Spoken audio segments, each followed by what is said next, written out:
If your poultry farm is not making money, it's not because farming doesn't work. It's because you're doing things that are silently killing your profits every single day. Today, I'm going to show you exactly what to stop doing if you want to succeed. Most farmers are hardworking but still struggling. Why? Because they don't know what's wrong. And the truth is, some of the things you think are normal are actually the reason you're losing money.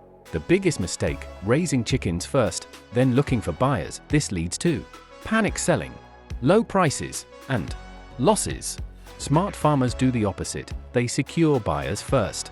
Example: if you know where your chickens are going before they grow, you are already ahead. You sell birds, and everything disappears. This leads to no reinvestment and growth. If you don't reinvest, your farm will never grow.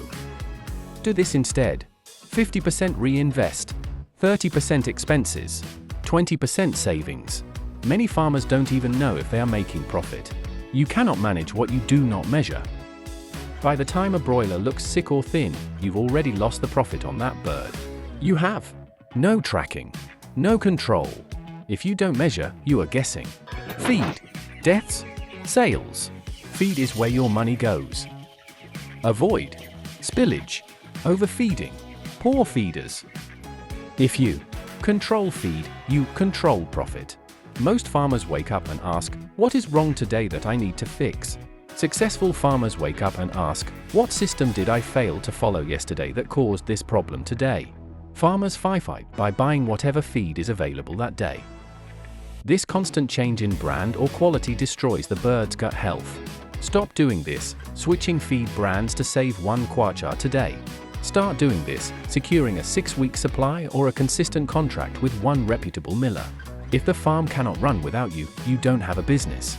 If you want to succeed, you must stop being the labourant and start being the manager. The 80-20th rule. 80% of your time should be spent on systems, cleaning, biosecurity, record keeping, and market research. 20% of your time should be spent on physical labor, carrying bags and moving birds. If you are spending 100% of your time carrying bags, you have no time to see that fire before it starts. See? Burnout. No growth. Build systems. Train people. The difference between struggling farmers and successful farmers is simple. One keeps repeating mistakes. The other fixes them. Stop guessing weights. If you are not using a digital scale, you are flying blind. Stop guessing if they're growing, know if they're growing. Stop spending your revenue. Broiler farming is a cash flow game. If you spend the feed money on personal bills, your farm will starve before the next cycle starts. Success isn't about how much sweat you put into the floor. It's about how much thought you put into the system. If you want to move from struggling farmer to poultry businessman, you need to stop doing this immediately. Producing without a market. Spending all your profits. Guessing, no records. Wasting feed, and doing everything yourself. In my next video, I'll show you how I fixed these mistakes in just 30 days. Subscribe now, you don't want to miss that.